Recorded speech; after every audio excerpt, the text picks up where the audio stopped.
I received my first Rudd knife about 4 years ago from my friend Al, and I've taken it on nearly every backpacking trip in the last 3 years. I'm making this video because first of all, Al is my friend, but also I believe that the knives that he produces are more than just a great knife.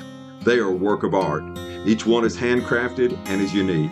If you're looking for a great knife, then contact Al and see what he can create for you. So Al, I've got a question. What got you into making knives? Well, I've always been kind of a crafty person, and when I was younger, I was always making things, and I like knives. I've always liked knives, but I couldn't afford a good knife, so I decided, well, I'll see if I can't make one. So I made one. It turned out pretty good. So I decided, well, I'll make a second one and see if I can improve on it. So that's what I've been doing ever since. Each knife I do, I try to improve on the quality a little bit, a little better than what I did before. That's a true craftsman. And I try to sell the knives as cheap as I can, because I want anybody that would like a knife that can afford one of my knives. Right. Yeah, well, your prices are very reasonable. I'll say that. Okay, Al, so why don't you take us through the process of actually making a knife? Okay, you'll see the blade start to change color some. I heat it up till it becomes non-magnetic, which is a bright red. You'll see it in just a minute. I have a magnet here where I can check it. As you can see, it's starting to change now. It'll get up to about 1500 degrees. The metal is soft when I'm working it, but then to make it a good knife, you have to heat it up to where it'll hold a good sharp edge. Try to get the color even on the blade, so that means it's evenly heated. If I have spots that's not glowing the same, that means that spot is not heated up enough. I don't really care much about heating the part that'll be the handle, because I'm not going to have an edge on that part of it. So see, it's up to non-magnetic now. So now I'll take it out. I'll heat it up once more, get it nice and even, and then I'll take it over and drop it in the hole.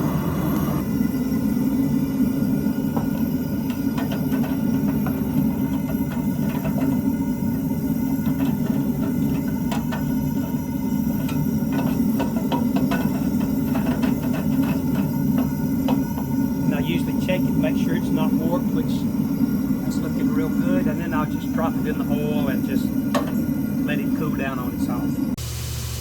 So Al, how long does it take you to polish a knife or grind a knife down?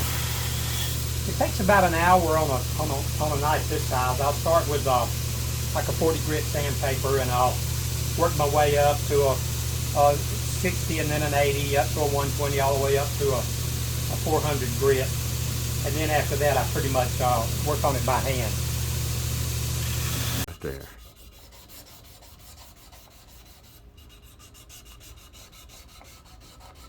That's the hands of a master.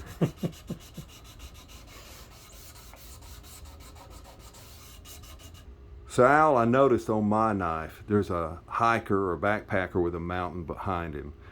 How did that get on there? Do you do that engraving yourself? Yeah, I do it freehand. I have a pneumatic engraving pen here, which is 400,000 revolutions per minute, which is pretty fast with these little small high-speed bits. These are little high-speed steel bits. They're hardened steel, so that way they'll engrave on the steel. Okay, right? They should. You might have seen these at your dental office before. This is where these bits come from. The same people that makes them for dentists makes them for engravers also. Wow. And so that's the way I do it. It's done by hand. It's beautiful work. I would have thought that mine came done by machine somewhere, but it's a beautiful scene on there, and it goes right in line with my personality to be out in the mountains backpacking. I also do, I don't know if you can pick this up or not. This is filing I do on the spine of the blade. That's a vine design on that one. Yes.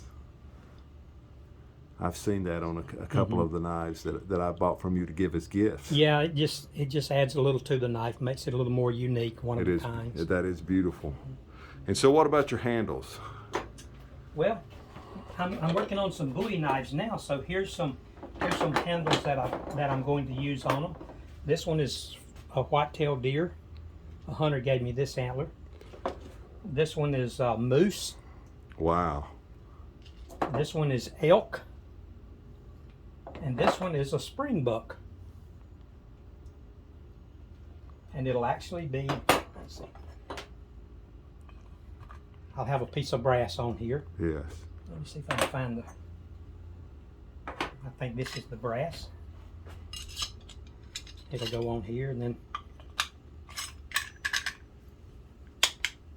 then this will be, it's hollow, so it'll be Right. filled with epoxy, Right. which sets up really hard. Sets your blade in there. Yeah, Yes. makes it's real durable. So That'll be a beautiful knife. that's a springbuck there from Africa. Wow. Springbuck Impala. And I have, I use a lot of wood. I like to use the Chittam wood. The Chittam is considered the rarest burl in the world, and one of the few places that you can get it is here in Madison County. Now, is that the same as acacia wood? No. It's different. It's different. Okay. All right. It's just Chittam wood. All right. Very, very rare. Okay. It grows like maybe 5 places in the whole world and in the U.S., and one of them happens to be here in Madison County. That is awesome. I need to see, if you don't have one of those here, do you? The Chittam wood? Yes, that's finished. I'd like to. Not finished. Okay. I don't. Well, no, I don't. I usually sell those pretty fast. Right. This is some Chittam wood. You can kind of see that's Chittam wood there. Right. It's got a unique Yeah. color. It's a to burl, it. is what it is. Yes. And the way this grows, it's like the tree comes down. I call it a root ball. It's right where the tree will go into the ground. It'll make a ball there, and then the roots come out from that. Hang on, I can show you some right out here. Okay. This is Chittam wood. I actually got this one out of a dried up creek bed. Since this wood is so rare, I don't go out and cut down trees. Right. I only harvest the ones that's already fallen in the deadfall. Right. So that's a very rare wood, Very and rare, that's a piece of it you've got right there. Yeah, and you can't buy it commercially because there's just not enough available. Right. You can look it up online, but nobody's selling it. That's a true craftsman, and the knives are beautiful, and I just wanted to promote these knives because you gave me one as a gift, and it's a beautiful knife, and so I want other people to have the same opportunity to get these knives, because they're not really just a knife, they're really a work of art, and something I think that, I'm planning on handing it down to my grandson, and something from his grandfather to grandson, and it's something you can do, you can pass it down. It's a beautiful knife. So thanks for this interview. Thank you.